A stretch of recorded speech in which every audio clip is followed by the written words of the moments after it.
hand as NatWest tries to contain that crisis that it looks to have so far wiped about £1 billion off its share price. And meanwhile, the future of the group's chairman, Sir Howard Davies, remains uncertain too, because Rishi Sunak has refused to give Davies his backing. Let's talk to former advisor to the Bank of England and the Treasury, Dr Roger Gewolb, who joins us once again. Roger, good to see you. Nigel himself is calling, I mean, he has done for some time, wants the whole board to go.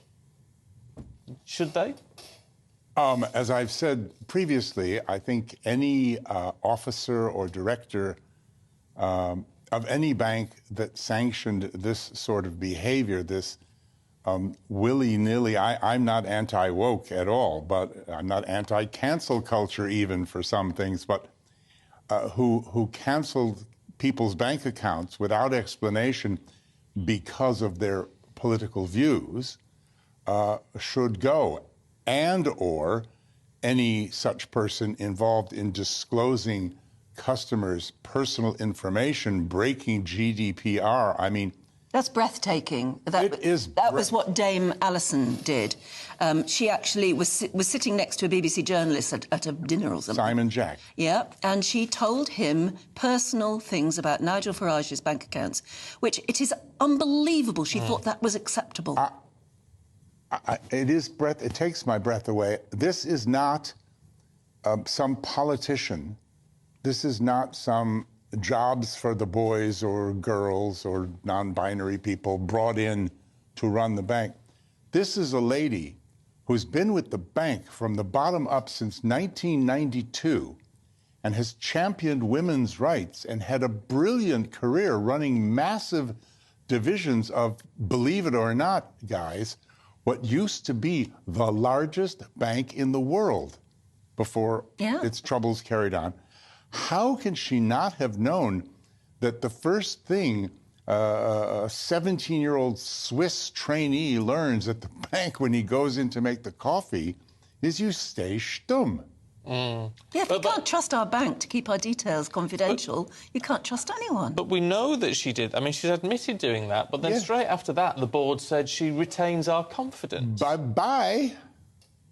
Bye-bye. I mean, I haven't got the individual facts that Mr. Farage does, but if, in fact, they all said vote of confidence despite her breaking...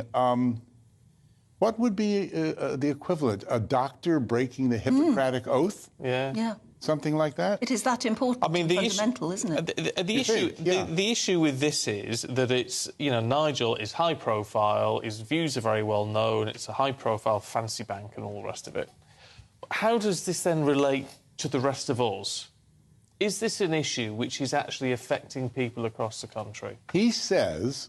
and I've been contacted by lots of people who have told me that he is starting a website that if you are a victim, you go on that website and register your facts and it will be dealt with as part of a whole undertaking, package, whatever. So according to what he has said, it's thousands, I believe it's, quote, thousands, if not tens of thousands of people, unquote, over the last 2 years. That's why I feel like when I heard this morning, I felt I had woken up to a reptilian alien invasion of running Don't you also, things. I mean, I feel quite sickened by people, a number of them from the BBC, I have to say, who are willfully misinterpreting this and say, oh, this is all about Nigel Farage, who is, let's face it, a dodgy character. It's not. Nigel just happens to be the high-profile person who has managed to bring this to the fore. But this is about countless people in the country who've been debanked without being told why. Well, as I say, I try to be an impartial observer and